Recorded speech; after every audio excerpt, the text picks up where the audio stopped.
Bueno, buenas tardes a todos. Bienvenidos un mes más a la segunda jornada de esta tercera sesión de las jornadas de la Yocheta, del IRP Ilumina el Pasado. Bueno, siento que está lloviendo bastante. No sé si alguno de vosotros os ha caído, creo que algunos sí.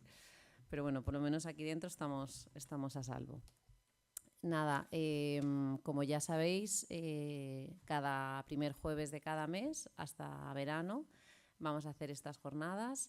Se puede uno inscribir o no, lo digo porque había por ahí algunas dudas. No es necesario, podéis venir aunque no estéis inscritos, y si os inscribís pues tenéis el certificado de asistencia a quien le pueda interesar, lo pueda necesitar para el trabajo, para lo que necesite. Pero vamos, que son abiertas y gratuitas para todo el mundo.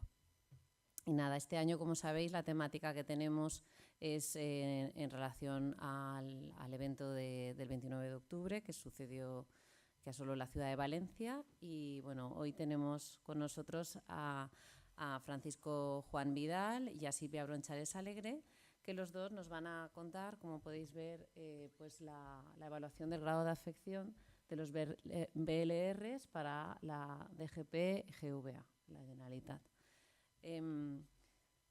Paco Juan lo conocéis de otras jornadas porque bueno, él ha sido durante muchos años el director del instituto. Recientemente bueno, ha pasado a ser María Victoria Vivancos, pero bueno, Paco Juan junto con el equipo pues hemos empezado estas jornadas ya. Esta es la tercera anualidad. Y bueno, aún así os lo voy a presentar.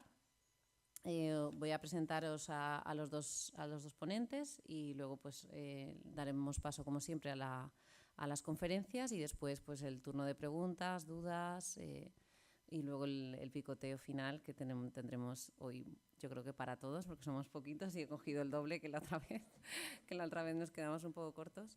Entonces, bueno, tendremos para todos. Y bueno, no quiero dejar de agradecer a la Fundación Mediterráneo y a la Universidad Politécnica de Valencia por su apoyo y por dejarnos este espacio tan amablemente, y la Universidad Politécnica pues por financiar parcialmente esta actividad con las ayudas PC Acts. Ostras, un trueno. Bueno, aquí estamos bien. Nada, pues entonces paso, si os parece, a presentar a Francisco Juan Vidal. Él es arquitecto por la Universidad Politécnica de Valencia, por la Escuela Técnica Superior de Arquitectura, y doctor también por la Universidad Politécnica de Valencia. Es profesor y catedrático de la Universidad Politécnica en el Departamento de Expresión Gráfica Arquitectónica y además investigador del Instituto de Restauración del Patrimonio. Desarrolla su actividad investigadora en dos líneas de investigación fundamentales. Una sobre el conocimiento y la conservación de arquitecturas patrimoniales y la otra sobre la aplicación de técnicas avanzadas para el reconocimiento de los bienes arquitectónicos. Ha sido director académico del Máster Universitario en Conservación del Patrimonio Arquitectónico de la Escuela Técnica Superior de Arquitectura de la UPV, coordinador del programa de doctorado de Arquitectura de la UPV, presidiendo su comisión académica y director del Instituto Universitario de Restauración de Patrimonio. Y en la actualidad es miembro del Comité Nacional Español del ICOMOS. Y Silvia Bronchales Alegre es arquitecta. Durante varios años colaboró con el catedrático de proyectos arquitectónicos y el profesor Carlos Mericucar como ayudante en sus clases de proyectos de la Escuela Técnica Superior de Arquitectura de Valencia. Desde el 2006 es profesora asociada del Departamento de Proyectos Arquitectónicos de la Escuela Superior de Arquitectura, impartiendo la asignatura de proyectos de cuarto curso. En el desarrollo de su actividad profesional, desde los primeros años de su carrera, ha tenido vinculación especial con el patrimonio, en concreto con la intervención del patrimonio, desde la restauración, conservación y actualización, en especial destacando, por ejemplo, la restauración de la Torre Árabe de la Plaza Mayor de Benifayó, la adecuación y rehabilitación de la Casa Palaciega, que lo acoge, del Museo de la Fiesta de Alcoy, la urbanización Gabines 1 y 3, el Museo Diocesano de Arte Sacro del Arzobispado de Orihuela, el proyecto de restauración de la Arquería La Ponsa en la calle del Arte Mayor de la Seda de Valencia, y bueno, muchos otros proyectos. Es miembro del Instituto de Restauración del Patrimonio dentro del grupo Paisar, que trata el paisajismo y la arquitectura rural desde el 2009. Así que nada, os dejo con nuestros conferenciantes y nada, cuando queráis.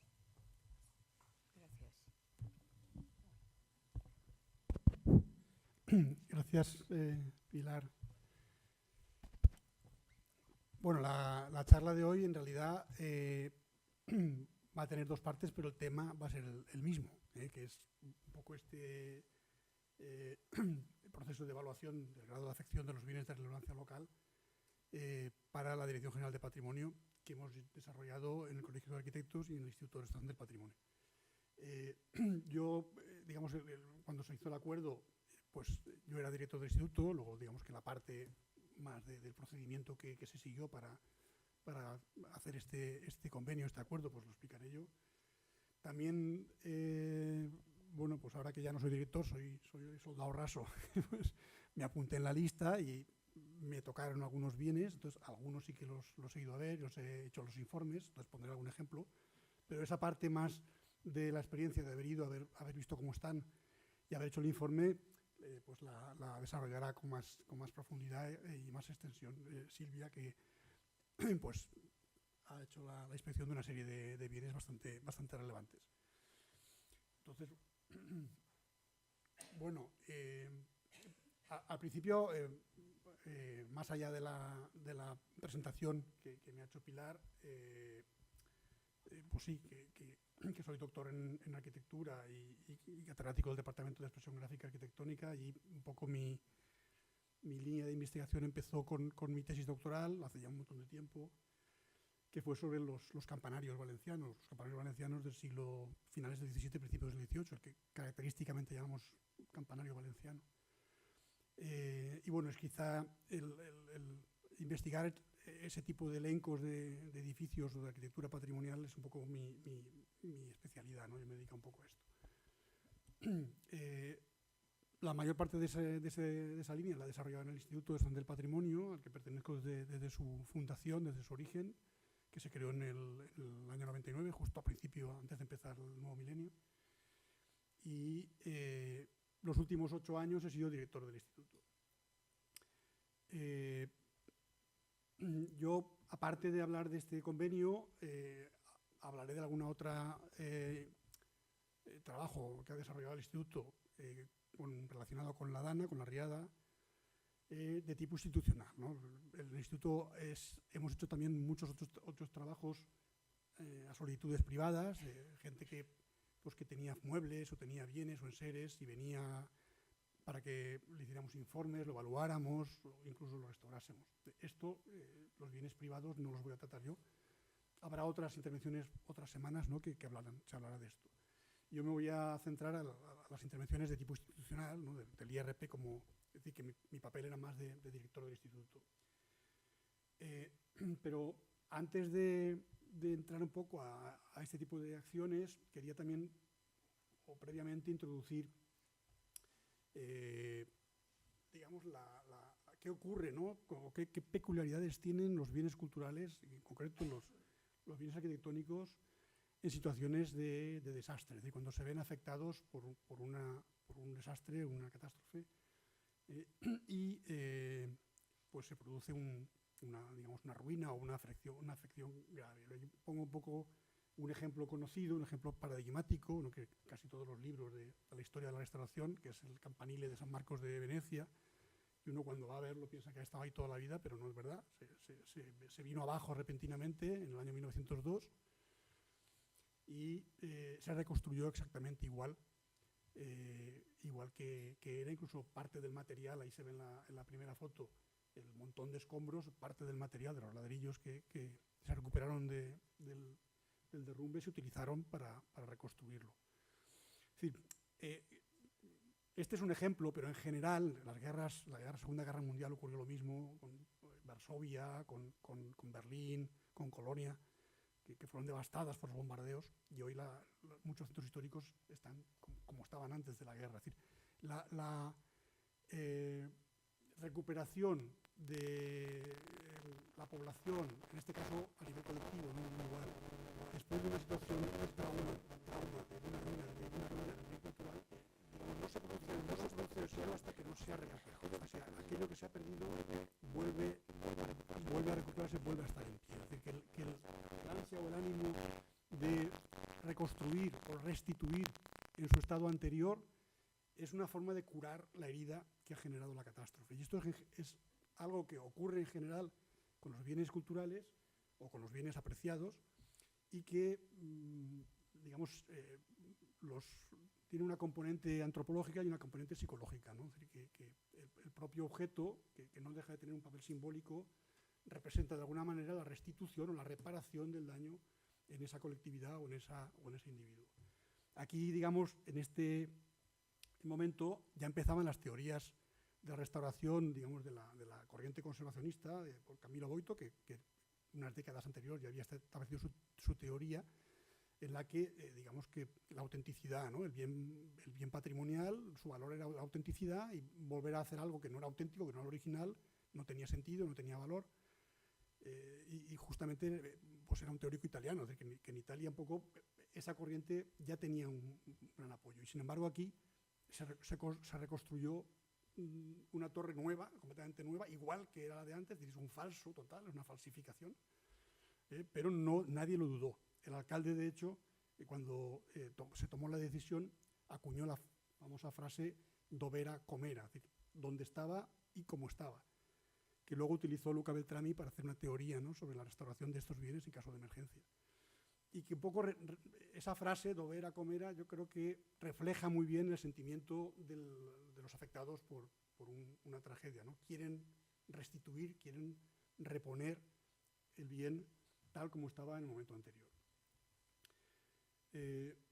Otro ejemplo, el puente de Mostar en la Guerra de los Balcanes. En este caso, ejemplo de recuperación y ejemplo a la contra, de ataque. La torre del campanile de Venecia se cayó solo. El puente de Mostar no, fue objeto de bombardeos. Los puentes siempre son objeto de bombardeo porque es un elemento estratégico de comunicación entre dos partes, pero además en este caso, siendo un elemento patrimonial, un elemento simbólico, también suelen ser objeto de ataque en las guerras. Es decir, una forma de atacar la moral del rival es atacar sus bienes patrimoniales, sus monumentos, porque el monumento tiene una función simbólica y simboliza a la comunidad. Si tú destruyes el símbolo, estás destruyendo de alguna manera, de forma indirecta o de forma virtual, estás destruyendo, estás venciendo a la comunidad. De manera que los bienes culturales suelen ser objeto de ataque en las guerras, porque tiene siempre la guerra una componente real, pero tiene una componente simbólica, una componente, digamos, virtual que afecta a la moral del rival. Aquí el puente fue derribado en la guerra y cuando terminó la guerra fue reconstruido tal cual, sin ningún reparo, y ahora sí que hay cartas de restauración que dicen que no se puede hacer un falso histórico, que la autenticidad es esencial. Bueno, pues aquí la UNESCO reconstruyó el puente tal como era, porque era una forma de restituir la identidad del pueblo de Mostar, ¿no? Y tiene también una componente identitaria. Y la prueba de que los bienes patrimoniales, los bienes significativos son objeto de ataque, pues lo vemos como pocos años después de lo del bombardeo del puente de Mostar, pues las Torres Gemelas de Nueva York fueron objeto de ataque, porque atacando las torres estabas atacando al pueblo americano. Era un símbolo del pueblo americano. Y que con esto estoy un poco intentando situar el papel o la función, esa función un poco simbólica que cumplen los bienes culturales, los bienes patrimoniales a nivel social y aparte de la afección física que pueden sufrir en caso de una inundación o un terremoto, hay una afección en el ámbito cultural, en el ámbito identitario, que va más allá de la afección física. Las Torres Gemelas no se pudieron reconstruir. Esta es una foto también muy célebre de la Segunda Guerra Mundial, concretamente en el, digamos, el enfrentamiento americano y japonés, ¿no? Y bueno, aquí también en algunas de las películas de guerra se ve, ¿no? Como cuando el que lleva el estandarte, ¿no? El abanderado, el que lleva la guerra, pues cae abatido,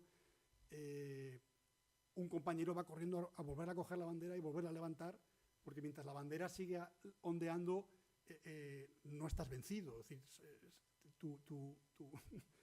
tu contienda, tu lado, digamos, de la contienda sigue activo en la batalla. En el momento que la bandera cae y nadie la levanta, es que has sido abatido, ¿no? De manera que cuando un bien cultural es afectado por una catástrofe, un evento, y no se repone, digamos, lo que simboliza es como una derrota, ¿no? Una derrota. Y la única manera de evitar que se transmita la idea de derrota es recuperándola. Esta foto, de hecho, se ha demostrado con el tiempo que es falsa. Es falsa. Es decir, que esto fue un montaje con un fotógrafo y con unos soldados de mentira y una bandera de mentira, pero esa foto de mentiras salió en las portadas de todos los periódicos americanos y al estar en las portadas se entendió como un hecho real, ¿no? Como que realmente el ejército americano no había sido vencido por los japoneses en las guerras en las islas del Pacífico, y eso inyectó nueva moral y consiguieron ganar la guerra del Pacífico, que la tenían prácticamente perdida. De que fue decisivo el que esta foto o este montaje, digamos, en aquel momento, que hubiese sido verdad o no en el sitio, es lo de menos, porque el ejército que lo hubiera podido ver es escaso. La guerra ahora es una distancia, no lanzas misiles, lanzas bombas y no está el ejército al lado. Pero como lo puedes difundir por redes, lo puedes, en aquel momento, por los medios de comunicación, el efecto funciona igual. Funciona el efecto de que estás levantando la bandera, por lo tanto no has sido vencido, y todavía el ejército está en pie y podemos dar la batalla, ¿no? Bueno, pues esto es lo que nos interesaba a nosotros desde el instituto, sondear, reflexionar a raíz de lo que había ocurrido con la riada, ¿no? Es decir, más allá de la afección física, material, funcional del día a día, cómo la afección a los bienes culturales podía haber afectado a la moral, a la identidad, a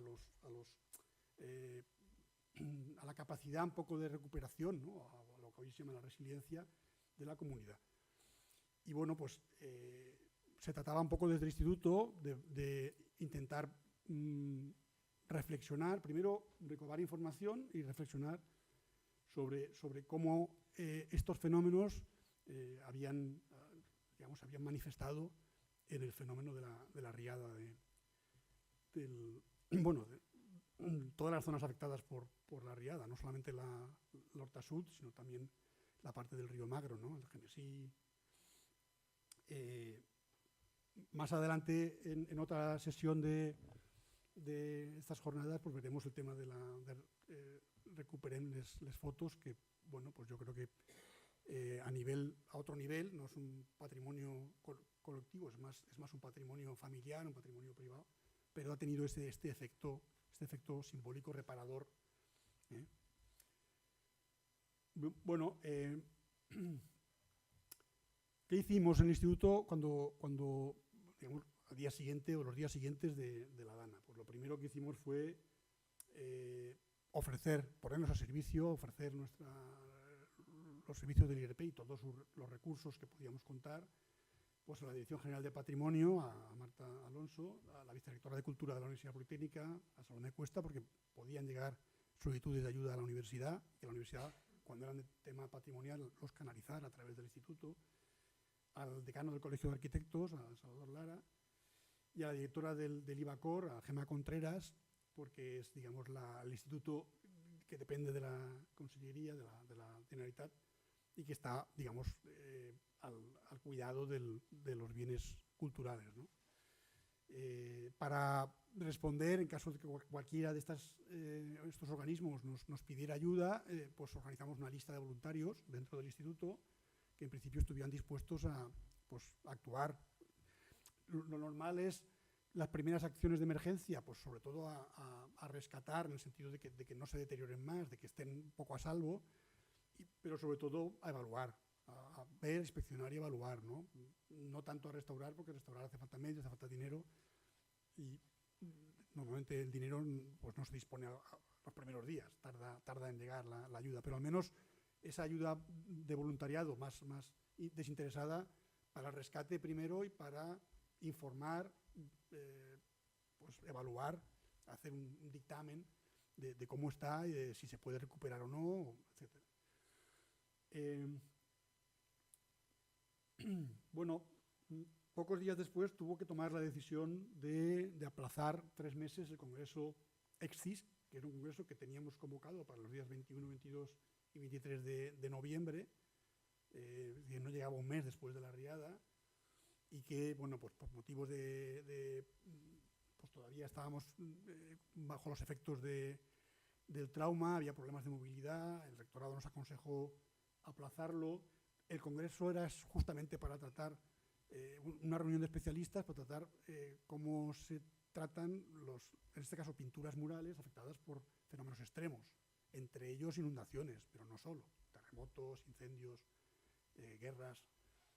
Y claro, el hecho de que iban a venir especialistas de toda Europa, incluso de fuera de Europa, sobre cómo se trataban bienes culturales en caso de emergencia,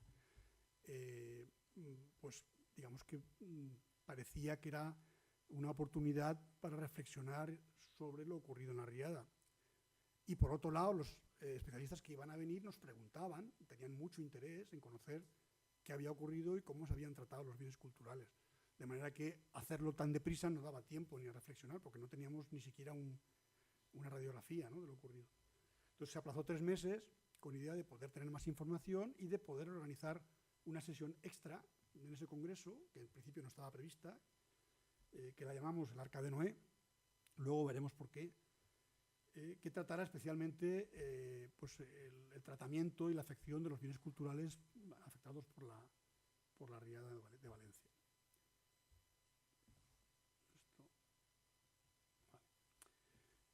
Bueno, una vez esas primeras acciones, el 5 de noviembre nos convoca, o me convoca al IRP, a mí como director del IRP, la secretaria autonómica de Cultura, Pilar Tebas, a una reunión sectorial de todo el sector de la cultura para que se manifestara un poco, hacer esa primera radiografía, ¿no?, de cómo había afectado la riada en general a todo el sector de la cultura. Ya estábamos no solamente el patrimonio cultural, sino el sector de los archivos, los editores de libros, el teatro, el cine, los artistas plásticos, los músicos, todos, ¿no? Y estuvo bien, estuvo bien. Yo creo que fue un poco interesante, y luego ver un poco a nivel, digamos, transversal o como una perspectiva, ¿no?, que en realidad qué es lo que había ocurrido, es decir, cuál había sido el impacto en el mundo de la cultura de la riada, que había algunos sectores, como el de las bandas de música y tal, que la verdad es que el impacto había sido muy importante. 10 días después, o 15 días después, el 20 de noviembre, ya hay una reunión específica que nos convoca la directora general de Patrimonio, Marta Alonso, al Colegio de Arquitectos. Ahí en la foto está el decano, la directora está de espaldas en esta foto, pero el decano del Colegio de Arquitectos está a la izquierda, yo estoy a la derecha, Ignasi, y el resto de técnicos de la Consellería, donde nos proponen ya la idea de hacer ese convenio, ese acuerdo, ¿no? En esa reunión lo que nos dicen es que con los medios humanos que tienen, incluso con ayuda, o sea, no solo ellos, sino con ayuda del Instituto Español de Patrimonio, han podido inspeccionar los bienes de interés cultural, los BICs, que son los monumentos o los bienes de mayor calificación, los de mayor protección y mayor valor. Pero los BRL, los bienes de relevancia local, que ellos habían punteado en la zona de la riada cuántos había, y había más de 700, no tenían medios humanos para poder ir a verlos todos. De esos 700, habían ya filtrado algunos que parecía evidente, sin necesidad de ir a verlos, que no les había afectado la riada, pues algunos que eran pues paneles cerámicos o algunas fortificaciones que están en alto de colinas, etcétera, y estaban en zonas donde no había llovido, que había habido inundación, pero no había llovido. Descartaron unos cuantos, pero al final había más de 400 bienes que sí que podían haber sido afectados y que había que ir a inspeccionar. y ellos no tenían medio. Entonces pidieron al Colegio de Arquitectos y al IRP para inspeccionar los inmuebles, de todos esos los inmuebles, que eran unos 320 inmuebles. Por supuesto, como nos habíamos puesto a disposición, pues aceptamos las condiciones. Ahí se vio un poco que ellos piden que sea voluntario, es decir, que no tienen medios en ese momento, aún no se han asignado ayudas.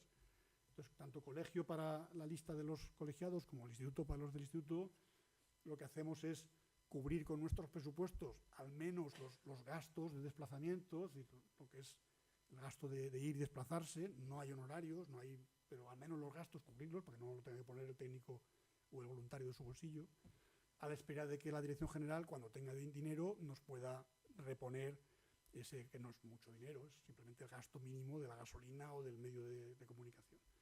Se llega un poco a ese acuerdo y en las semanas siguientes pues, se van haciendo las gestiones para ver la lista de bienes, la lista de técnicos y, digamos, vamos avanzando un poco en ese acuerdo, ¿no? Que, digamos que el acuerdo ya lo habíamos cerrado antes, pero el 21 de enero se hace una sesión en el Colegio de Arquitectos. Esta foto es del Colegio de Arquitectos, aquí sí que vemos a la directora general de cara, yo, aquí el que estoy de espaldas soy yo.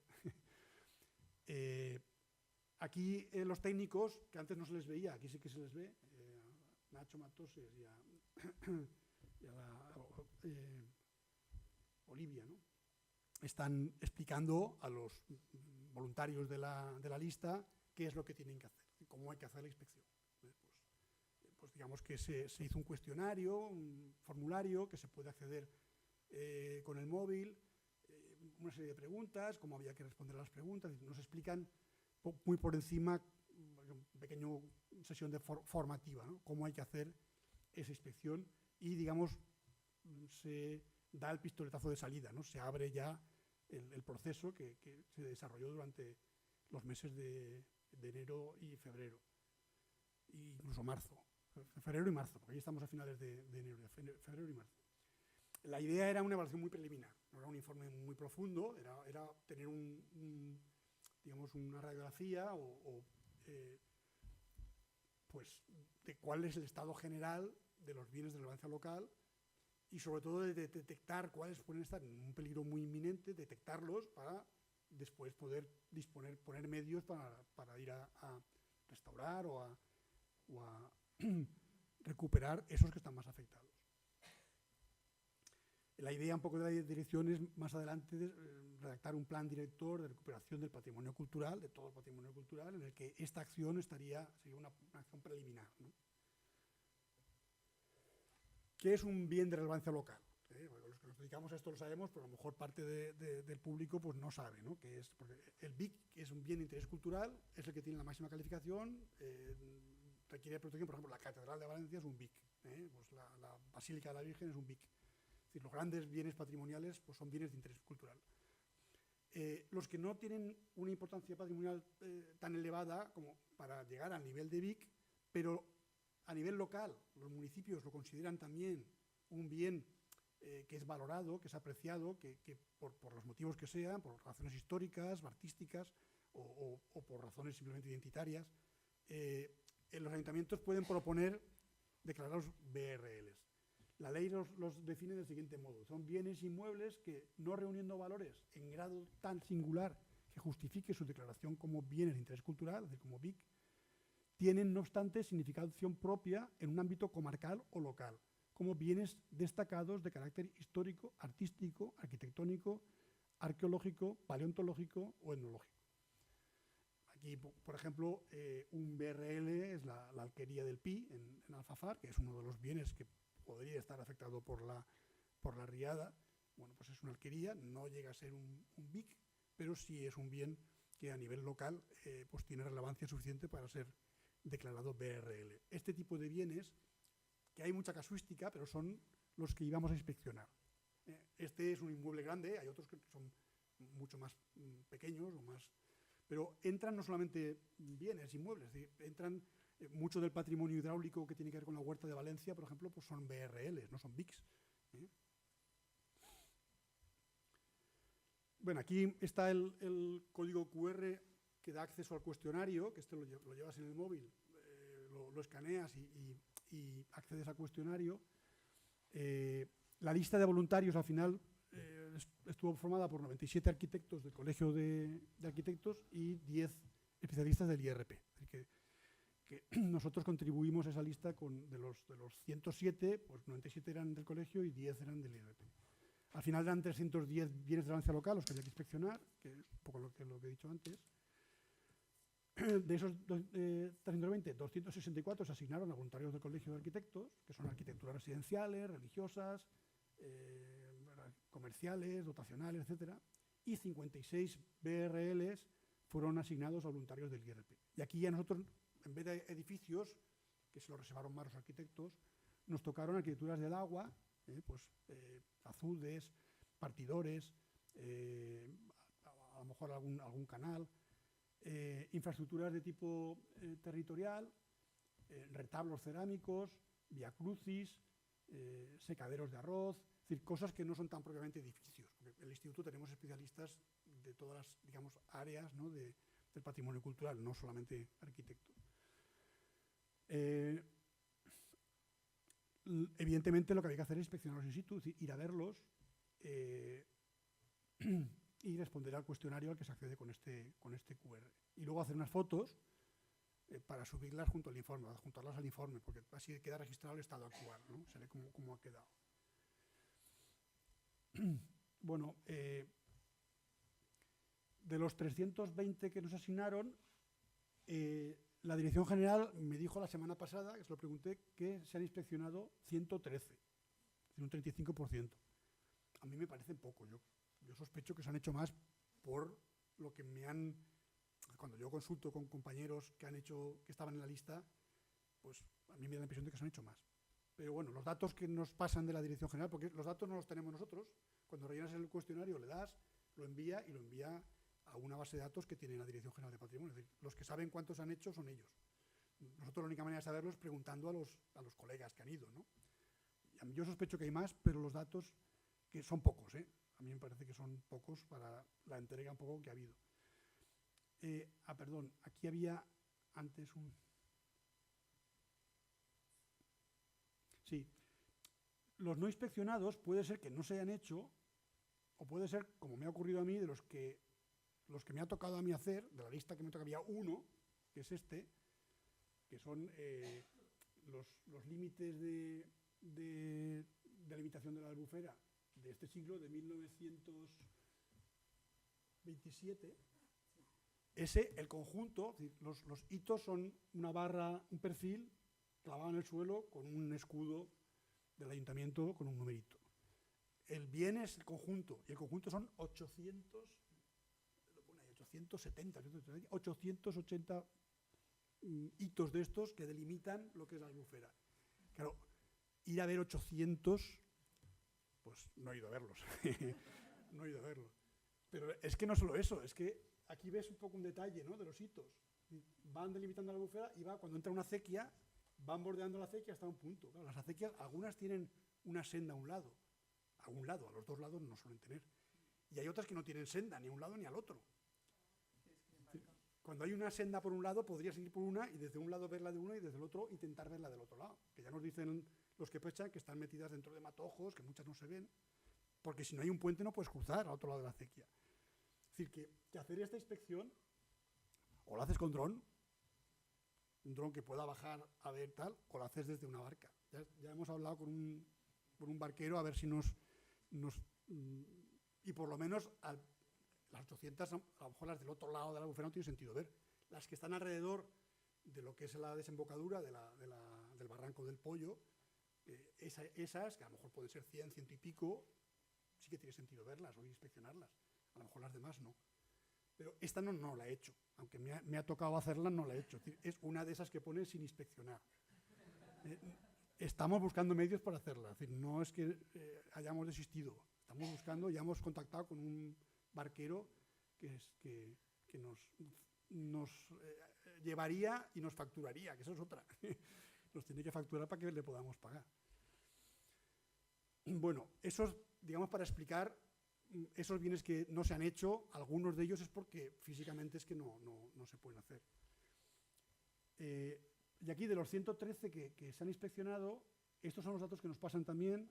Es el mismo cuadro, pero con porcentajes y con... Es decir, 85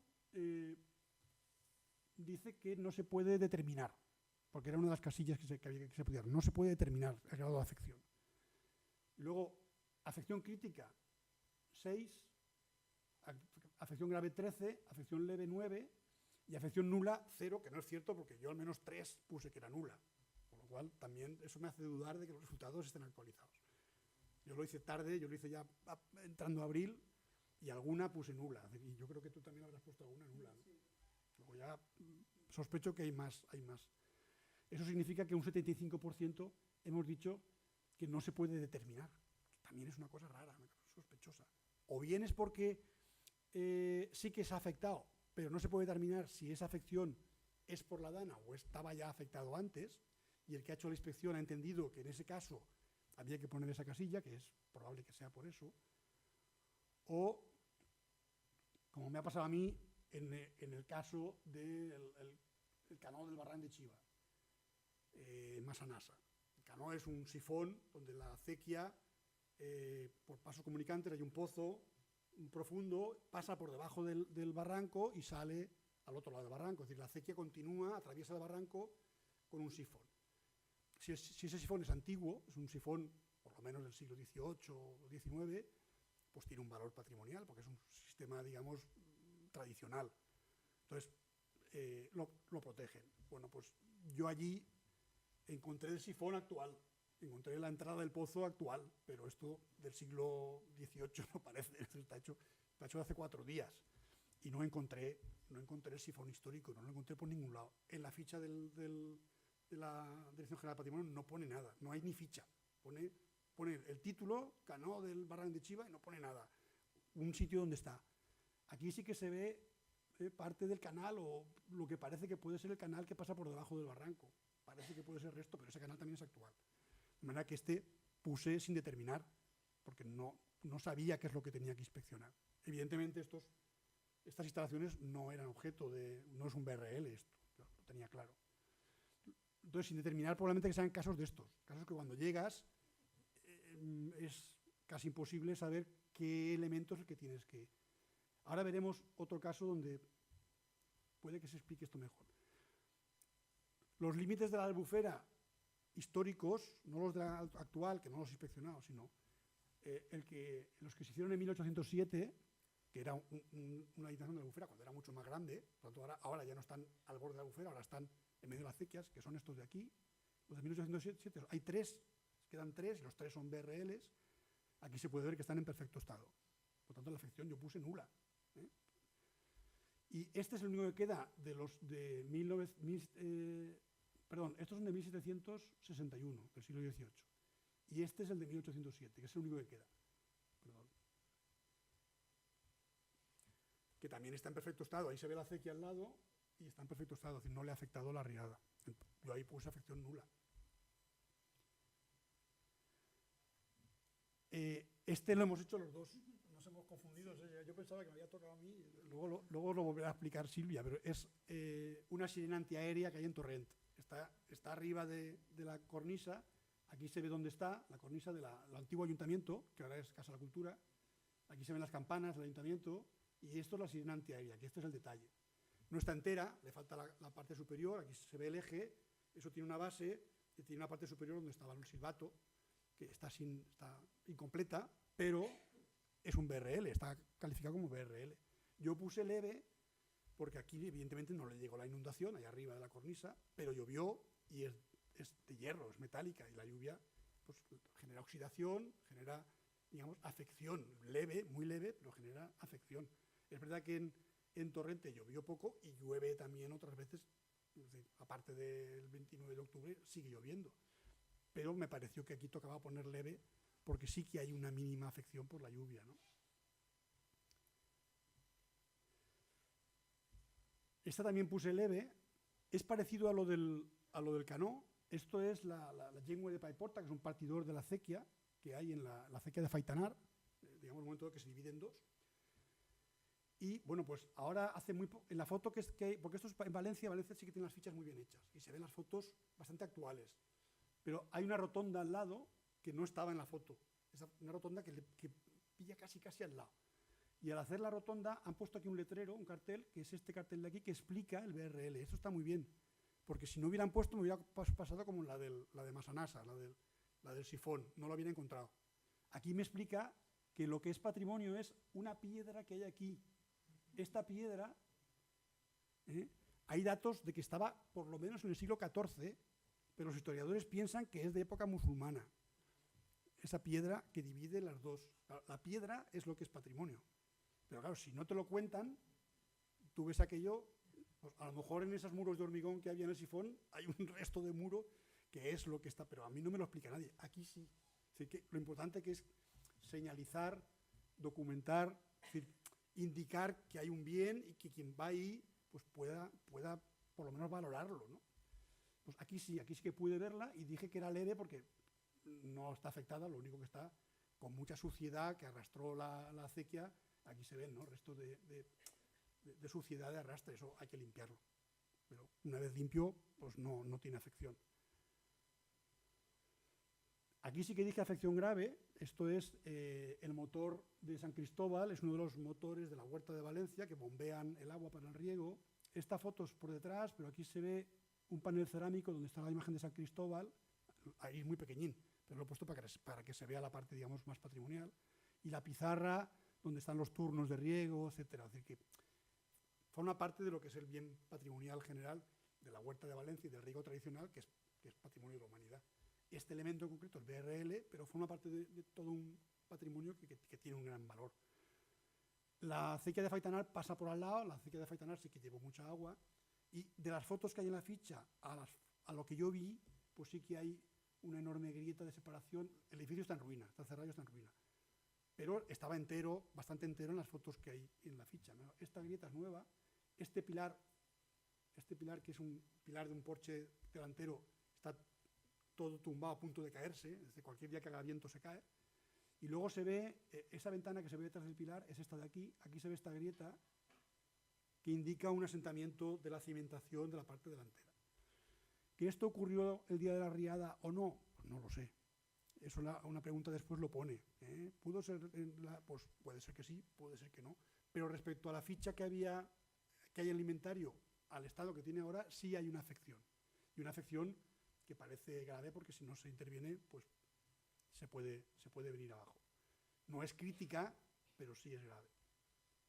Y con esto vemos un poco un panorama. Veremos más con Silvia, mostrará algún caso más, ¿no?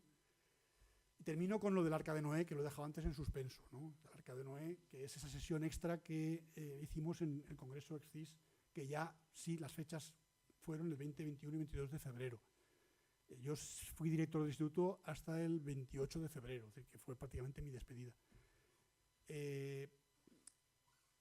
¿Por qué lo hemos llamado el Arca de Noé? Pues también por un motivo simbólico, ¿no?, como casi siempre, ¿no? Es decir, que la idea un poco es que el patrimonio es un vehículo, o puede ser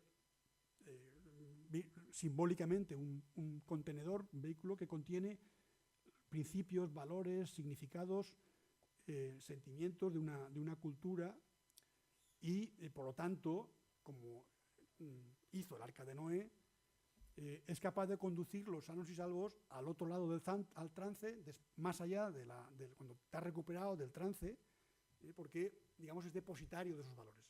Entre ellos, uno de los valores es la identidad, ¿no? Digamos, una comunidad se identifica con sus bienes y si los bienes están bien conservados, mantienen su dignidad, digamos que esa identidad, ese colectivo, se siente, digamos, también íntegro, que mantiene esa integridad, y eso ayuda a creer en la recuperación, ayuda a tener más moral, creer en la recuperación. Un poco por eso lo llamamos el Arca de Noé, ¿no?, por ese un poco componente simbólico. Claro, teníamos muy poco tiempo. Cuando decidimos aplazarlo, lo primero que hicimos fue hacer una encuesta. Hicimos dos, una lanzada a los expertos que iban a participar en el Congreso, que esa fue respondida por más de casi 200, y que tuvo muy buena respuesta. Hicimos otra a los afectados. Los afectados no respondieron tanto, tuvimos muy pocas respuestas, tan pocas que los resultados no son significativos. No sé si respondieron 15, que no, con la cantidad de afectados que hubo poco tiempo para montarla. Pero los especialistas sí, aquí se ve un poco una de las preguntas, separado por cómo respondieron los arquitectos, los restauradores en pintura mural, los restauradores en general y los especialistas en gestión de catástrofes. Y bueno, pues se ve que la respuesta es sensiblemente diferente. Ahí se les preguntaba qué prioridad debe tener, qué grado de prioridad debe tener el patrimonio cultural cuando ha habido una tragedia, una catástrofe. Y la prioridad más alta, la que considera que es más urgente restaurarlo lo antes posible, es la azul, y justamente los gestores de catástrofes son los que respondieron, les dieron más peso que, por ejemplo, por los arquitectos o los restauradores. Curioso. Bueno, el caso es que se hizo esa encuesta un poco para que la reflexión no fuera un día en una sesión, para ayudar a reflexionar a los participantes antes, ¿no? A responder preguntas, a pensar sobre el tema, ¿no? La sesión fue la tarde del 21 de febrero en el Salón Alfonso el Magnánimo del Centro Cultural de la Beneficencia, este magnífico escenario que nos dejó la Diputación. La apertura, la inauguración lo hizo Francisco Teruel Machi, que es diputado del área de cultura de la Diputación de Valencia, que era nuestro anfitrión, porque el edificio pertenece a la Diputación, y Marta Alonso Rodríguez, de nuevo, la directora general de Patrimonio Cultural, que bueno, pues vino a dar la apertura. La primera parte se presentaron pues, diversas actuaciones sobre patrimonio cultural, por ejemplo, la guía de primeros auxilios que explicó Mavi la semana pasada aquí, el proyecto Salen Fotos, que se explicará no sé si el mes que viene o el siguiente, los informes del colegio y del instituto, que es lo que estamos explicando hoy, y el programa de restauración de bienes culturales afectados por la DANA de la Diputación de Valencia. Aparte de que también el IVACOR, Gemma Contreras, nos explicó pues, todo lo que habían hecho para recuperar los bienes culturales. A continuación hubo un espacio de una mesa de debate en la que participó, bueno, yo hice de moderador. Esta foto es la que aparece en un artículo en una revista italiana, el Giornale dell'Arte, que se hace eco de esta sesión, y bueno, pues participó como sociólogo, nos interesaba mucho el punto de vista del sociólogo, pues, el tema del patrimonio como símbolo, y esa idea un poco de la recuperación pues a partir de la afección del bien, la recuperación del bien. Luego Arsenio Sánchez Hernán Pérez, que es técnico superior en conservación preventiva del Instituto Patrimonio Cultural de España y coordinador del Plan Nacional de Riesgos y Emergencias del Patrimonio Cultural. Y luego Simona Sajeva, que es la directora del International Scientific Community Mural Painting de ICOMOS, que es la que escribe este artículo que se hace eco de la Carta de Valencia. La Carta de Valencia, un poco la idea es que este congreso terminara con una declaración a modo de carta con las recomendaciones de qué se debe hacer para los especialistas, ¿no? Qué deben hacer en caso de que un bien cultural sea afectado por una inundación o por una catástrofe. Y esta Carta de Valencia, estamos en proceso, hay un borrador, estamos en proceso de elaboración, y la idea es que pues, la conclusión un poco de esta sesión sea este documento que pueda servir de referente a nivel internacional. Y nada más. Bueno, sí, las conclusiones de esta mesa, entre otras, las leo. Lo primero, lo ocurrido con la DANA puso en evidencia el traspaso de los límites propios de nuestro medio y nos mostró que todo cambia y que eso nos hace muy vulnerables. Luego, los bienes culturales representan la permanencia de nuestro mundo, simbolizan la permanencia de nuestro mundo y hacen que podamos ser conscientes de esa vulnerabilidad y ese cambio. Es decir, la permanencia de los bienes y el cambio de la sociedad generan un contraste que nos permiten ser conscientes de ello. Y por último, que para afrontar el después es preciso adaptarse a esa realidad frágil y volátil, operando en continuo equilibrio con el medio. Es decir, que si perdemos de vista que hemos de estar en equilibrio con ese cambio, con ese medio, con esa volatilidad, ocurre probablemente lo que nos ha ocurrido, ¿no? Que nos sorprende la realidad, nos sorprende y nos pilla desprevenidos. Y ahora sí, ahora ya termino mi intervención y le paso la palabra a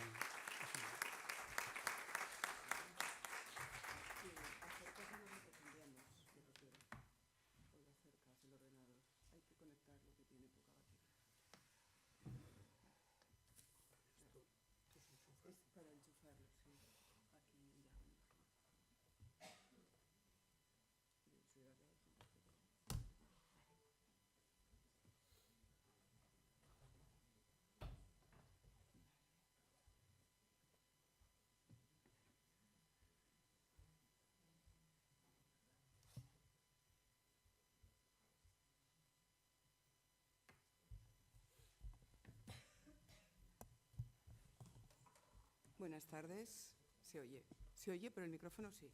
Sí. Bueno, buenas tardes.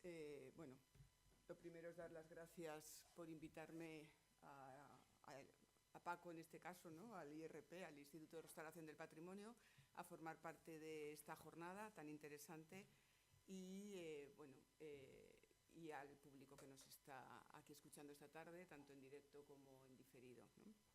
Como me ha presentado Pilar, soy Silvia Bronchales, soy profesora de proyectos en la Escuela de Arquitectura y miembro también del Instituto de Restauración desde 2009. Y bueno, el hecho de que sea miembro del instituto es porque, bueno, pues la deriva un poco de la profesión desde los inicios de mi formación y de la salida ya profesional, del desarrollo de mi carrera, pues me ha llevado a trabajar en patrimonio de una forma constante, ¿no? De una forma no única, pero sí de una forma constante durante toda la evolución profesional. A veces son un poco casualidades de la vida, ¿no? Pero es verdad que, bueno, pues tuve una primera ocasión de trabajar restaurando la Torre de Benifayó cuando aún era estudiante y en los primeros meses que ya había acabado la carrera, y fue una experiencia, pues, para mí muy gratificante, que me hizo encontrarme con un patrimonio, evidentemente con un patrimonio de un nivel maravilloso, ¿no? Trabajar en la restauración de una torre árabe cuando acabas de licenciarte, pues bueno, evidentemente fue un lujo para mí. Fue un trabajo que desarrollé con otros arquitectos, con Carmen Gradolí, con Luis Francisco Herrero, y que disfruté muchísimo, muchísimo. Fue un trabajo maravilloso.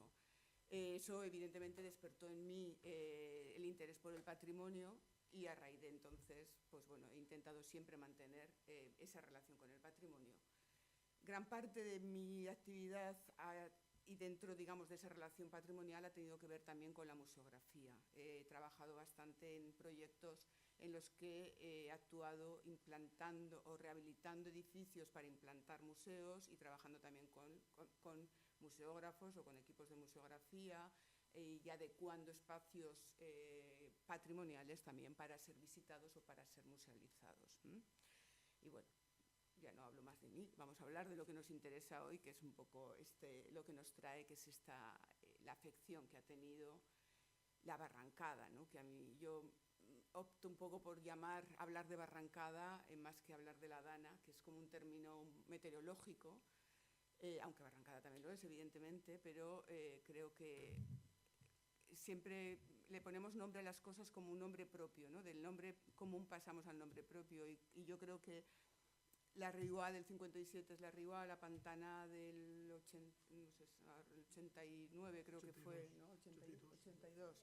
Es la Pantana. Yo creo que esto es una barrancada y no sé si se quedará así, pero dana es una palabra muy nueva para todos, barrancada es menos, pero la verdad es que con todos los técnicos que hemos hablado en estas inspecciones que hemos hecho, ellos hablan de un tsunami, de que el agua de repente llegó, de que el agua era 1 palmo, 2 palmos y de repente era 1 metro, 1,5 metros. Eso responde a una avenida grande que yo creo que tiene que ver más con esa idea o ese concepto de barrancada, ¿no? No sé si se quedará o no, igual es una historia mía de mi cabeza o que me gusta un poco también que alguna palabra tenga importancia un poco especial, pero bueno, yo me voy a referir más casi como barrancada que como dana, pero bueno. Seguimos en lo que nos interesa esta tarde, que realmente es que, como Paco ha introducido todo el programa y un poco de toda la explicación, muy bien, muy bonita además, de la significación del patrimonio para la sociedad, ¿no? Esa vinculación que tiene el patrimonio como un elemento cultural y un elemento de valor y de arraigo a un lugar concreto de las personas, como un valor antropológico tan potente. Yo creo que yo voy a explicar un poco más mi experiencia como voluntario o como una labor más de campo y además de mi experiencia también como mi preocupación o mi inquietud respecto de todo lo que hemos vivido como inspectores o como gestores un poco de este patrimonio que tenemos, ¿no? Como comentaba Paco,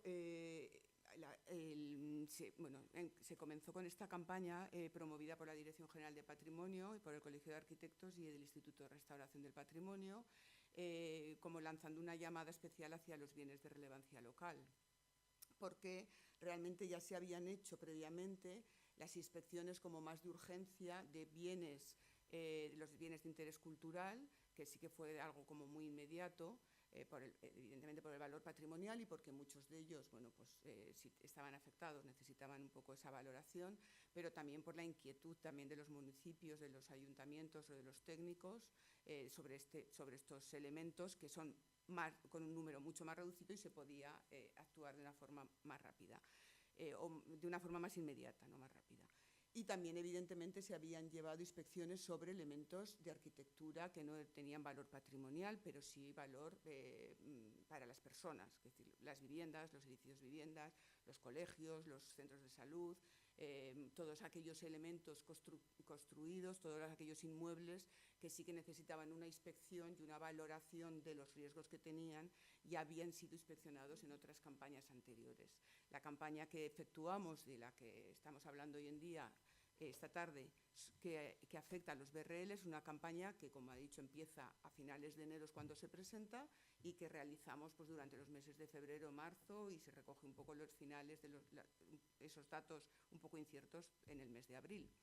Pero realmente, y previamente a esta campaña, ya se habían hecho inspecciones en general sobre bienes inmuebles. Y sobre algún bien mueble también, evidentemente, que eran patrimonio, pero en especial sobre bienes inmuebles. Y se habían recogido ya datos y entonces había ya como una bolsa de elementos que, también siendo patrimoniales, ya habían sido inspeccionados en estas primeras inspecciones que se llevaron a cabo por voluntarios siempre. Todas estas inspecciones, que son inspecciones digamos, bastante sencillas, pero también bastante ligeras. Realmente lo que hacemos es ir al lugar, determinar exactamente si se puede la afección que ha podido tener y evaluar de alguna forma un poco el grado de afección, como ha enseñado en esa estadística Paco. No son unas inspecciones en las que se valore las medidas de actuación que tienen que llevarse a cabo, ni se hacen presupuestos de actuación de consolidación, no son valoraciones que, digamos, que recojan datos de cara a actuaciones inmediatas, sino que son unas valoraciones informativas y con un objeto de tener un mapeo general del territorio afectado y para poder ver en todo ese territorio los grados de afección y un poco también la cuantía de bienes afectados de una forma más grave, de una forma más leve o no afectados realmente, ¿no? Por lo tanto, estas inspecciones, que evidentemente se establecieron de alguna forma a partir de la reunión que se hizo ese día de enero, hacia finales de enero, había una lista de voluntarios, tanto una lista de voluntarios que pertenecían al IRP como una lista de voluntarios que pertenecían al Colegio de Arquitectos. Se hizo una asignación, una preasignación por parte de la Dirección General de Patrimonio de ciertos bienes patrimoniales a cada uno de los técnicos que éramos voluntarios. A partir de ahí teníamos que aceptar o no aceptar la inspección de esos bienes y buscarnos la vida para inspeccionarlos, porque claro, la Dirección General de Patrimonio está claro que no tiene medios para ponernos en contacto a cada uno de los técnicos voluntarios con nadie del ayuntamiento, con nadie de la propiedad del bien de relevancia local, con lo cual teníamos un poco que llegar, ver cómo acercarnos a esos bienes, ¿no? Pues como dice Paco, pues no pudo comprobar en la albufera esas piezas de señalamiento, y tenías un poco que ir buscando. Había cosas que estaban muy claras, pero había elementos que no están tan claros en su posición, o incluso que si necesitas entrar, como veremos el caso de ciertos elementos, que necesitas entrar dentro, pues necesitas contactar con su propiedad para que te puedan dar acceso y que puedas acceder a ese interior, ¿no? Bueno, había puesto una imagen un poco explicativa del visor de la Generalitat, en el que se ven, evidentemente sale también Valencia, que llama más la atención, pero se ve la zona afectada por la barranca, toda la zona afectada de esta parte, digamos, de la Horta Sud. Evidentemente no está la zona afectada del Río Magro y de Utiel, la parte más alta, pero esta parte inundada en la que en la imagen no se acaba de ver, pero sí que ya hay volcados la altura a la que llegó el agua, y también están señalados los bienes de relevancia local que están en esa zona, en todas esas, bueno, están todos, pero podemos hacer esa asociación de conjuntos en la que vemos esa zona inundada que se puede leer la cota a la que llegó el agua y los bienes de relevancia local, con lo cual evidentemente sí que somos capaces a través de estas herramientas de saber dentro de la zona inundada cuántos bienes de relevancia local hay y por lo tanto cuántos han podido ser o seleccionarlos para poder ser inspeccionados, ¿no?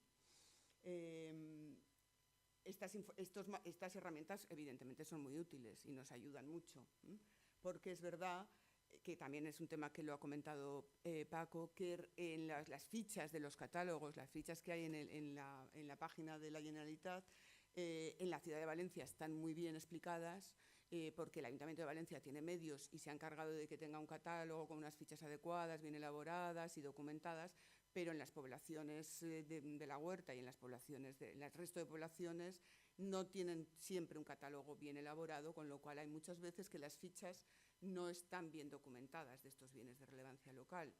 A veces no tienen ni siquiera ficha. Lo que hay es, como ha dicho Paco también, que es una pequeña descripción de pues, refugio antiaéreo, situación, calle Gómez Ferrer, ya está, no hay más.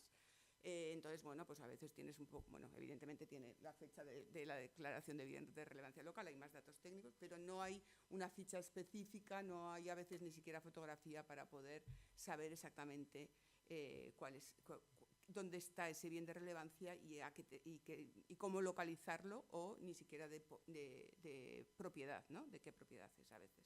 Entonces, ahí estamos muy cortos realmente, estamos muy cojos en esa información que se recoge en esas declaraciones de bien de relevancia local o en esas fichas, en cuanto a poblaciones pequeñas, realmente. Bueno, lo importante un poco de estas campañas que se han realizado es que se han obtenido datos que tienen mucho valor. Tienen, yo creo que más valor del que somos conscientes en este momento, y creo que poco a poco lo iremos descubriendo, porque realmente, como decía, hay más de 700 bienes de relevancia local en la zona afectada, ¿no? Y más de 700 son muchos. Evidentemente hay muchos que son muebles, que no son inmuebles, y que yo como arquitecta no he ido a visitarlos, pero han ido otros técnicos a visitarlos, especialistas en la materia, y han sido también dirigidos por el instituto. Pero bueno, es difícil poder inspeccionar 700 elementos, ¿no? Entendemos que es un esfuerzo importante. Pero al final se han hecho pocos, pero de esos pocos que se han hecho tenemos mucha información, porque tenemos, a través de la aplicación que se puso en marcha para poder hacer estas inspecciones, y que todos esos datos de esa aplicación se podrán volcar y se están volcando ya en el visor de la Generalitat, pero se podrían volcar también en sistemas de gestión del patrimonio. Realmente ahí hay mucha información sobre si llegó el agua a ese bien, si no llegó el agua a ese bien, si está afectado, si no está afectado. O sea, toda la recogida de datos que hemos hecho durante estas inspecciones está volcada en estos documentos, se puede volcar en el visor. Hay casos que ya puedes pinchar en el bien de relevancia y aparece si el agua llegó o no llegó al bien y si tiene afecciones o no. Y además, también, no solamente en cuanto a la afección de la barranca sobre los bienes de relevancia local visitados, sino también sobre otros datos que son importantes que también recogemos en estas inspecciones. Corrección de direcciones, corrección de municipios que a veces están erróneos, ajustes de propiedades, porque también los bienes cambian de propiedades y estas cosas a veces no se actualizan. Entonces, pues yo fui a visitar uno que había sido de una familia, luego la familia lo había donado a una congregación religiosa, luego, bueno, pues estas cosas pues van cambiando, ¿no?, de propiedad. Y entonces, bueno, pues estas cosas también se pueden actualizar, porque es importante también quién es la propiedad del bien de relevancia local, porque lo que aspiramos, o lo que a mí me gustaría realmente que consiguiéramos, es que toda esta información nos sirva para poder gestionar mejor el patrimonio, ¿no?, realmente. Y todos estos datos pues, nos pueden ayudar realmente a a poder gestionar mejor el patrimonio. Con lo cual tenemos mucha información y espero que podamos tener más, que sigamos recogiendo más información y que podamos tener más. Vale. Consideraciones un poco. Yo creo que, y ya me meto un poco más en los resultados. Evidentemente, conocemos que el patrimonio es muy variado, es de distintas índoles y con una variabilidad importante en cuanto a su materia, su capacidad, a su estructura, a su construcción, a su posición en el territorio. Tiene una variabilidad enorme, ¿no? en muchos aspectos. Pero somos conscientes también todos de que la situación que vivimos el 29 de octubre es capaz de arruinar por completo una gran cantidad del patrimonio. Entonces, lo más importante realmente para proteger este patrimonio realmente es que el patrimonio esté bien conservado, porque la posición... Nosotros hemos vivido muchísimas riadas y muchísimas danas, muchísimas pantanadas, muchísimas barrancadas y muchísimas lluvias excesivas muchas veces. Pero el patrimonio ha aguantado bien muchos de esos episodios. La afección grave sobre el patrimonio se produce por este tipo de fenómenos sobre el patrimonio que está deteriorado, sobre el patrimonio que está abandonado. Y eso es algo que debemos un poco de ser conscientes y que debemos también de introducir un poco dentro de la lógica del pensamiento y de un poco de las necesidades de pedir que estas cosas se tengan en cuenta y se resuelvan. Entonces, en Torrente había unos restos de un puente que han desaparecido, de un puente de origen romano que han desaparecido totalmente, que se lo llevó. Evidentemente no tenían muchísimo valor porque era una cosa pequeña y tal, pero bueno, estaban allí. Y ya no se sabe dónde están, han desaparecido totalmente. Porque claro, el barranco llega y cuando los elementos constructivos no están en un buen estado, no están consolidados, pues evidentemente el agua se lo lleva y lo arranca de su posición y hace que desaparezca ese bien. Y desaparece. Y yo creo que hoy en día estamos en una situación, en el siglo XXI, en una situación social en que la civilización o nosotros como afectados por esta barranca, pues no podemos permitirnos el lujo de reconstruir todo el patrimonio que se ha perdido. Entonces, todas estas cosas nos tienen que hacer aprender un poco para decir, bueno, vamos a intentar mantener para no tener que estar mirando luego hacia atrás y ante la imposibilidad de atenderlo de una forma diferente, ¿no? Bueno, ¿con qué datos nos encontramos realmente? Y no sé si se llegan a ver los números. ¿Vale? En las gráficas que vemos, las barras azules son las barras que ya he explicado de las inspecciones que se han llevado a cabo por parte del convenio con el Colegio y el Instituto de Restauración del Patrimonio. Y sin embargo, las barras verdes son el cómputo total de las inspecciones que nos dicen ahora la Dirección General del Patrimonio que tienen, que son la suma de las que se han realizado en esta campaña, más las que antes al principio he explicado que ya se habían hecho como parte de inspecciones que se han ido haciendo durante el tiempo.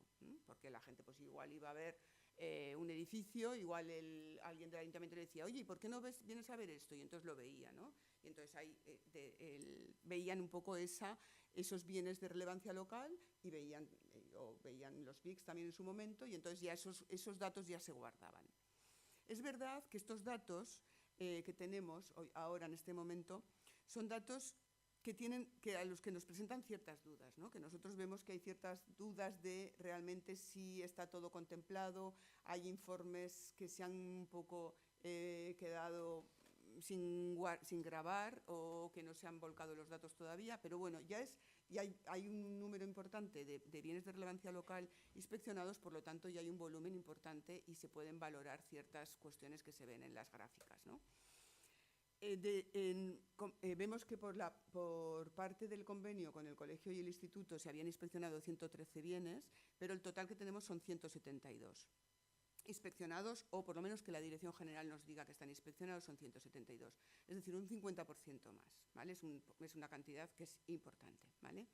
De estos 172 en total, que serían las barras verdes, lo que podemos ver en la gráfica, que tiene los porcentajes, es que tenemos un 8,72 que presentan una afección crítica, un 12,75 que tiene una afección grave, un 22,67% con una afección leve y 2 con afección nula, que es un 1,16%. Tenemos un total de 94 bienes en los que se indica que no tienen afección o que no se ha podido determinar, que corresponde a un 54,66%. Bueno, analizando un poco estas comparativas y el desarrollo de estos porcentajes, yo veo como dos cosas importantes, ¿no? Evidentemente, el volumen mayor es de bienes que no han tenido afección o que no se ha podido determinar su afección. Claro, yo creo que los bienes patrimoniales en la zona DANA todos han tenido una afección, seguramente. Uno será por el agua arrastrada, otros por lodos y otros por exceso de agua, de lluvia. Aunque es verdad que muchas de las localidades no llovió mucha cantidad de agua tampoco, sino que fue más el efecto del agua arrastrada por el barranco o de la propia barrancada. Pero bueno, hubo una cantidad de lluvia que eso afecta al bien patrimonial. Ahí es que haya una cantidad importante de bienes que se considera que no están afectados, tiene una cierta lógica también, porque nosotros tenemos que, de alguna forma, somos conscientes que esos bienes de relevancia local en general llevan muchos años entre nosotros, que han soportado otras riadas, otras barrancadas, otras lluvias potentes y que han resistido, con daños o sin daños, pero que han resistido esos efectos meteorológicos y por lo tanto puede ser una vez más que han sufrido otro más y han resistido bien, ¿no? Porque al final, de alguna forma, sí que tenemos los datos claros de que los bienes de los BICs, los bienes de interés cultural y también los bienes de relevancia local tienen una afección menor o la barrancada tenía una afección menor que las construcciones de inmuebles residenciales o de otro tipo, ¿no? ¿Por qué? Porque estaban mejor situados en el territorio, fundamentalmente.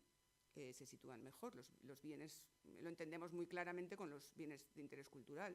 Los castillos, las murallas, las fortificaciones se sitúan en el territorio de una forma más lógica y más alejada de peligros de inundaciones, evidentemente, y además se construyen con una solidez y una fortaleza mayor, con lo cual, en general, los bienes que tienen esos valores patrimoniales pueden resistir mejor estas afecciones por su propia identidad y su propia intención de preservar en la historia, ¿no? Como bienes. Pero, bueno, tenemos ahí unos datos que son los que nos dan realmente. Es un porcentaje realmente de un 50%. Hay otra consideración ahí realmente que es que hay una diferencia importante y me llama la atención especialmente entre los resultados de la campaña del IRP con el colegio, que marca con una afección leve, y los datos de las campañas globales. Aquí hay una diferencia muy grande. Entonces, esta diferencia, pues, bueno, a mí me sorprende, ¿no? De alguna forma, porque vemos que siempre hay como una curva un poco tendida, porcentualmente parece que hay una porcentualidad más o menos similar, evidentemente no es igual, pero en la afección leve es donde hay una diferencia más grande. Y aquí es donde, bueno, pues a mí me llama más la atención realmente decir por qué está pasando esto, ¿no? Pero es verdad que hay diferencias de percepción. Aquí yo creo que entra la subjetividad.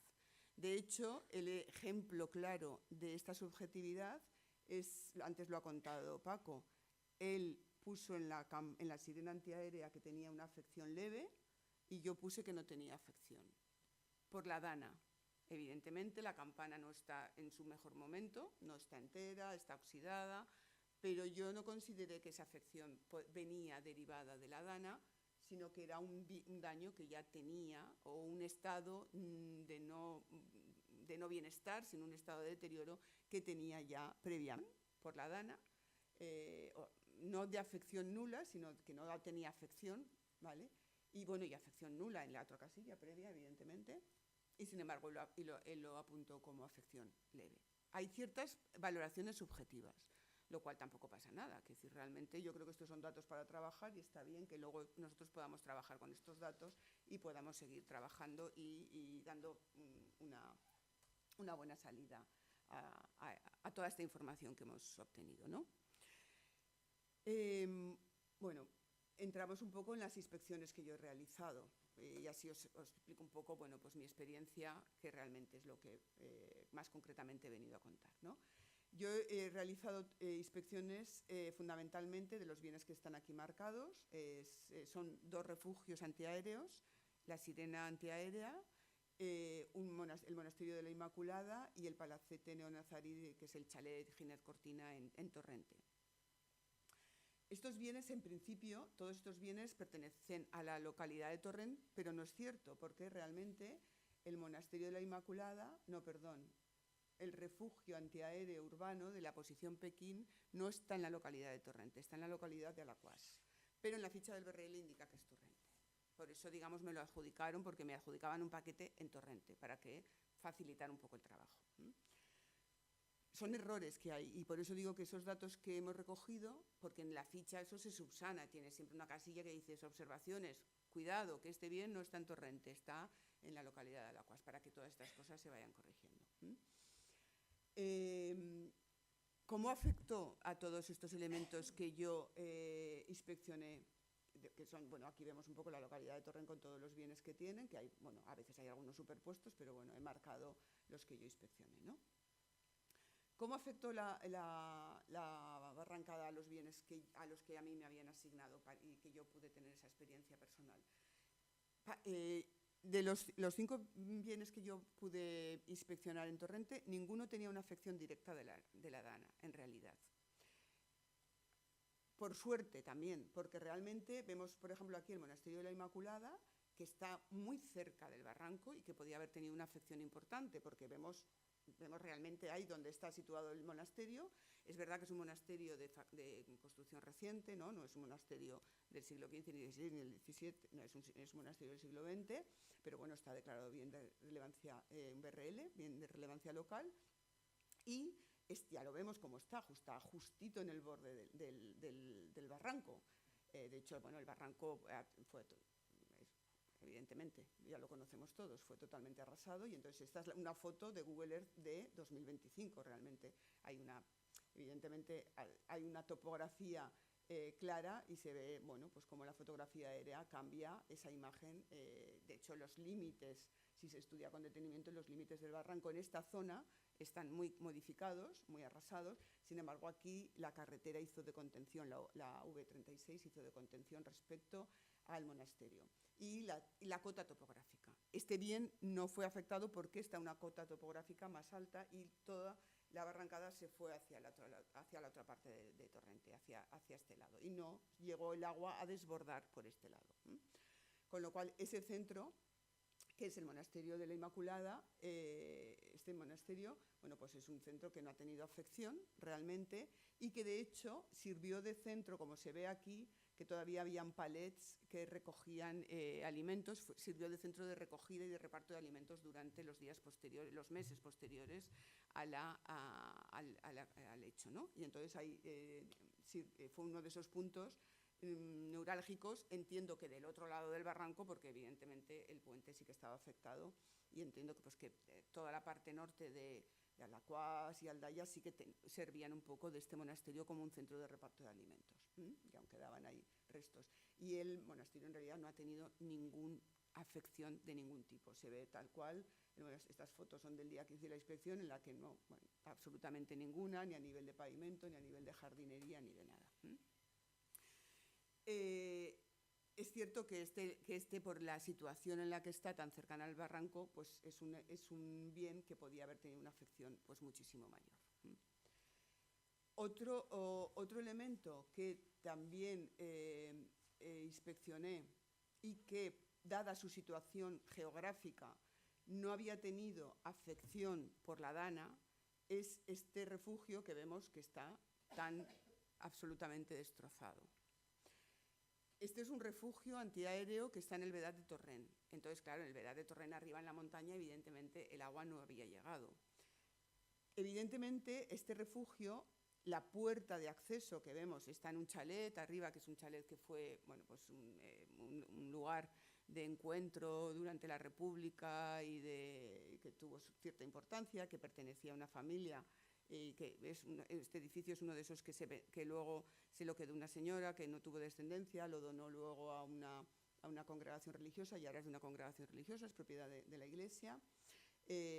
Y hacen, bueno, pues como ciertas colonias y ejercicios espirituales en esa casa. Tiene este refugio en las afueras de la casa, que realmente se construyó el refugio durante la guerra, sobre todo en la época en la que, bueno, sobre todo no, se construyó en la época en la que Valencia era capital de la República, como lugar de protección. Este refugio está muy deteriorado, como se puede ver en las fotografías, pero este refugio está así desde hace muchísimo tiempo.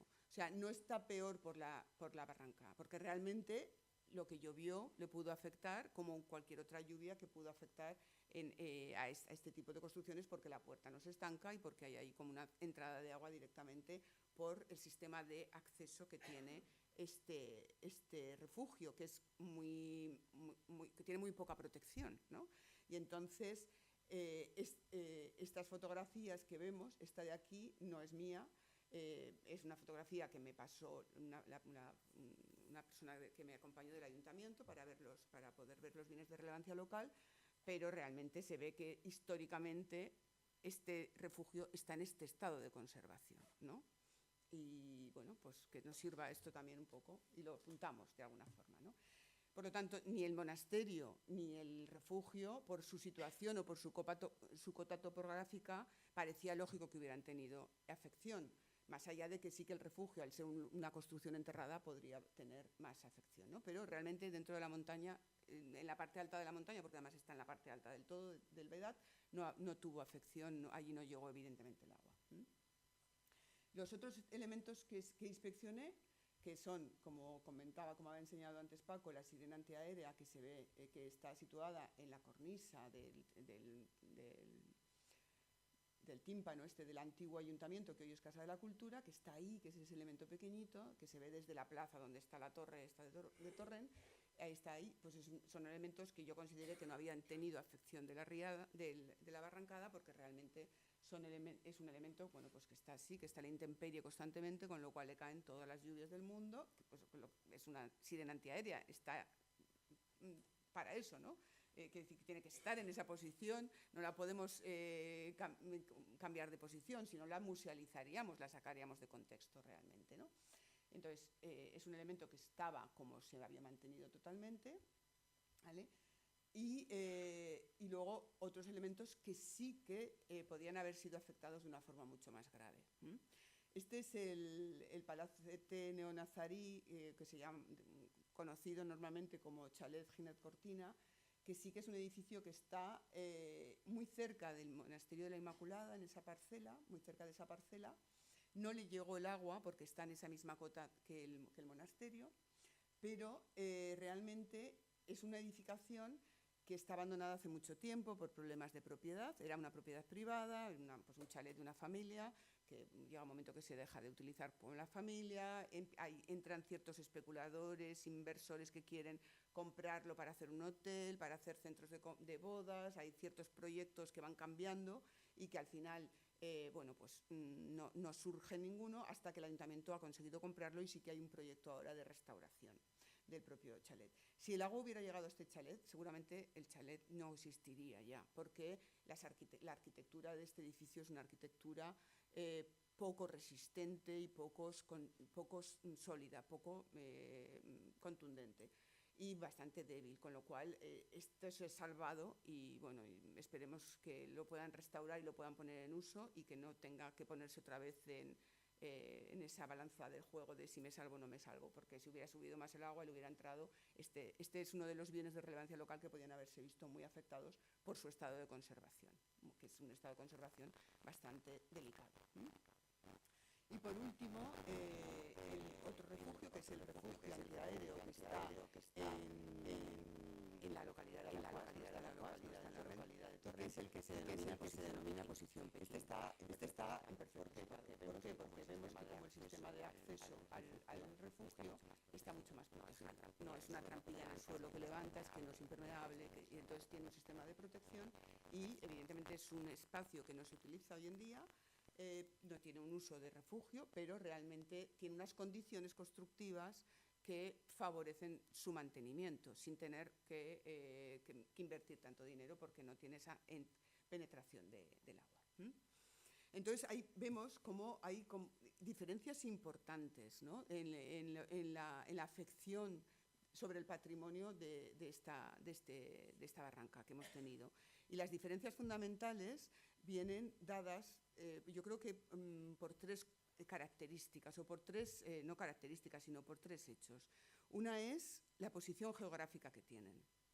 Evidentemente el patrimonio hidráulico se ha podido ver más afectado, porque el patrimonio hidráulico está en los barrancos, está en los cauces de los ríos y ha tenido una afección mucho más directa de arrastre y de impacto de elementos ante este fenómeno. Sin embargo, los otros elementos, los elementos que tienen una situación topográfica más alta respecto al territorio, pues se han podido salvar con una mayor facilidad. Una cuestión es la situación geográfica. Otra cuestión también es la solidez o calidad constructiva de los elementos. Como decía, el chalet Ginés Cortina, si hubiese llegado el agua, seguramente pues, hubiéramos tenido pues, una pérdida patrimonial, porque es un elemento que su calidad constructiva pues, no es, evidentemente, una torre, no es una torre con un tapial de 1,40 m, o no es una construcción de piedra, ni unos muros con una rigidez y una estabilidad importante. O como vemos, por ejemplo, la diferencia entre los dos refugios, ¿no? La forma constructiva de uno lo hace muy vulnerable al agua y la forma constructiva del otro lo hace que no es vulnerable al agua. Entonces, la situación geográfica, la estabilidad y construcción, la forma estructural y la forma constructiva que tienen los otros elementos, y los elementos patrimoniales, es muy importante. Pero fundamentalmente, ante todo esto, es el grado de conservación. El grado de conservación es lo más importante. Yo creo que los elementos que vemos con un grado de conservación deficiente tienen una vulnerabilidad muchísimo mayor, entendiendo que todo tiene una vulnerabilidad grandísima. Tenemos un patrimonio sobre un territorio asentado sobre una zona baja, con muchas zonas inundables, ganadas a territorios que antiguamente eran agua y que ahora son sobre los que nos asentamos, y eso implica que tenemos una gran vulnerabilidad sobre todo lo que construimos. Pero si geográficamente, constructivamente están bien situados, que eso ya lo hemos heredado, digamos, nosotros solo nos queda que consolidar y mantener. Por lo tanto, yo creo que dentro de estas campañas que estamos haciendo, deberíamos de alguna forma, desde aquí incluso lanzar y solicitar que se sigan haciendo esas campañas. Antes lo hablábamos. Yo creo que todos ha habido una gran labor de voluntarios y todos los que hemos sido voluntarios queremos seguir siendo voluntarios y poder seguir trabajando en este tipo de cosas. Se saca mucha información. Hay muchos bienes que todavía no se han inspeccionado. Hay muchos voluntarios que queremos seguir trabajando en esto de una forma voluntaria absolutamente, sin ningún tipo, ni que nos paguen la gasolina ni nada. Porque al final yo creo que de alguna forma, si queremos el patrimonio, si queremos mantener la memoria de nuestra civilización, lo que queremos es ayudar, y en la medida, con un poquito de ayuda de mucha gente se puede conseguir mucho. Todos esos datos que están ahí recogidos, si los analizamos bien, los estudiamos bien, podemos establecer cuáles son las pautas, además, pues bueno, y ayudar un poco que a ese plan territorial de actuación tras catástrofes sea mejor y que tenga como más inputs de las necesidades que realmente tenemos en este territorio tan vulnerable, ¿no? Entonces, dos notas, un poco una triste, ¿no? Una decepcionante. Somos vulnerables porque tenemos un territorio vulnerable, pero pero por otra parte, una nota que es muy positiva, y es que la gran movilización de voluntarios técnicos a través del IRP, a través del colegio, a través de otros organismos, bueno, en el IBE también se han hecho muchísimas inspecciones de forma todas voluntarias, bueno, de este nivel. Podemos seguir estirando esto. Yo creo que podemos seguir aprovechando esta fuerza de los voluntarios o de las personas que quieren colaborar, que las llamen como quieran llamarnos, y seguir trabajando con todos esos elementos y seguir recogiendo datos y utilizando bien esos datos. Y yo creo que eso nos salvará de esa vulnerabilidad y podremos tener un futuro mucho mejor. Y nada más. Yo creo que ya está bien.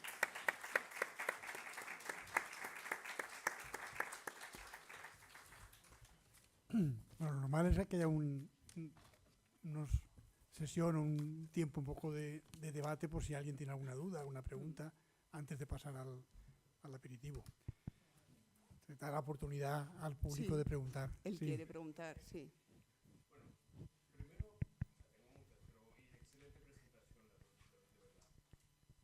primero es la parte de la diferencia cultural y psicológica de Asia, por ejemplo, y Occidente. Como que los asiáticos ya han aceptado de que finalmente todo lo material se destruye y se va. Es como que han llegado al punto donde entienden de que intentar luchar para preservar lo que estaba, pero que se va a destruir, se va a quemar, se va a caer en modo, no sufrir tanto por eso. Mientras que nosotros todavía de pronto queremos hacer el esfuerzo de intentar que permanezca lo físico que tenemos. Pero eso lleva a dos formas muy distintas de la conservación y de la psicología social. Nos parece súper importante, aunque sean 3 piedras, intentar conservarlas. Y aunque... Hola. Sí, y aunque suframos más por querer conservarlo, de pronto tiene más mérito, pero es muy interesante lo que mostrabas. O sea, en algunas situaciones, aunque tengamos que construirlo ex novo, hay que también valorarlo.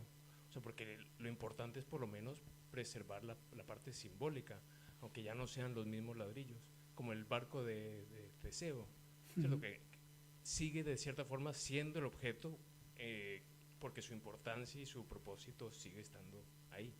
O sea, a mí me encanta esta discusión que tuvimos. Bueno, esto es un debate teórico. Aquí sí hay estudiantes de restauración, saben que sobre esto se ha escrito mucho y se sigue debatiendo sobre el tema, ¿no?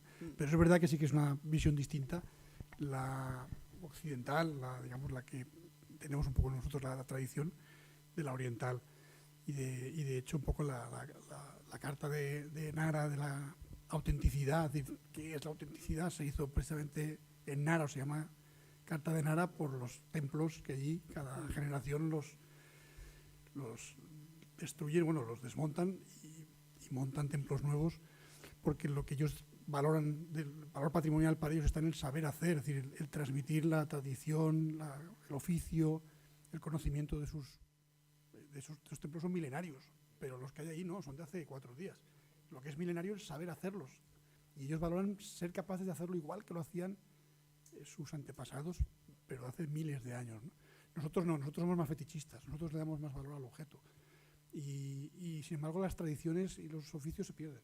Muchos se están perdiendo porque la sociedad les da menos valor que al objeto.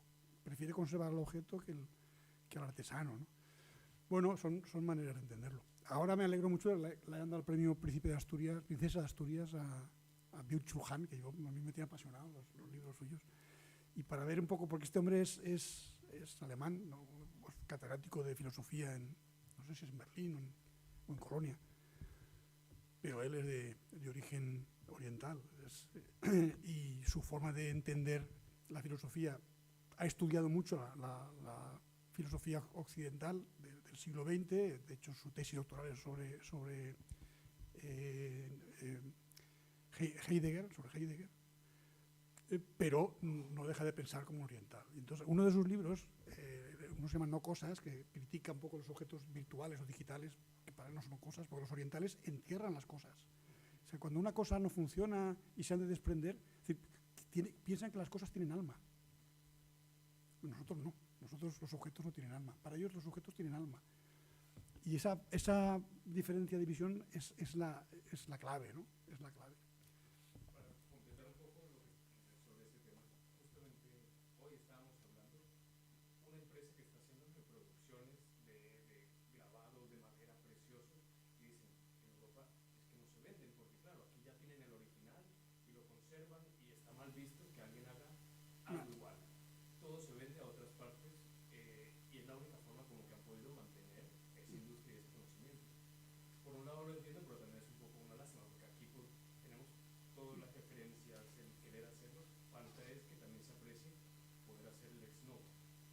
Y por último, o sea, como el aprendizaje de este tipo de tragedias, está de pronto el peligro del sesgo del superviviente.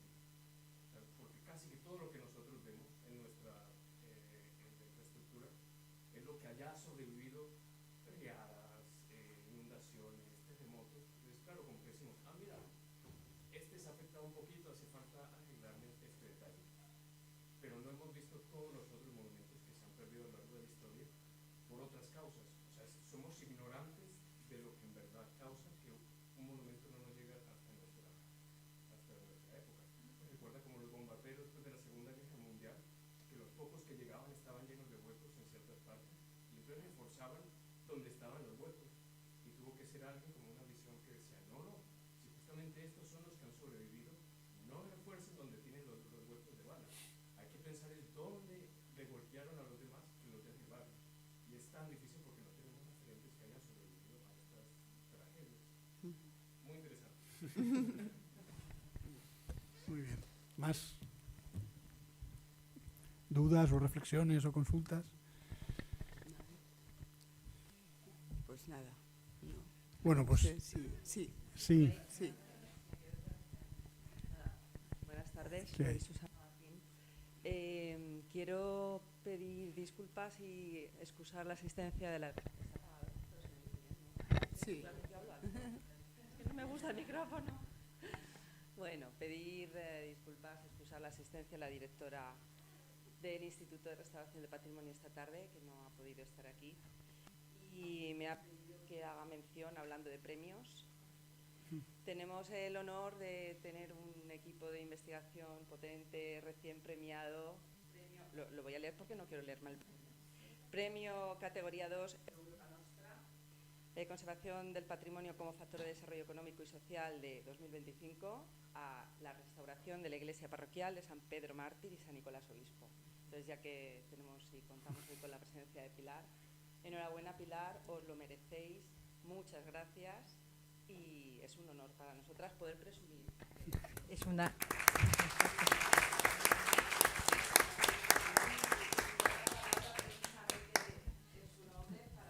Muchas gracias, pero esto es una labor de equipo. Tenemos un equipo maravilloso que lo ha hecho posible. Así que el aplauso es para el equipo. Sí, nos vamos a presentar al extraordinario de Europa Nostra cuando acabemos Santos Juanes. Muy bien. Nos hemos animado. Gracias. Bueno, pues levantamos un poco la parte, digamos, de la sesión y pues estamos todos invitados a un picoteo. Gracias por asistir.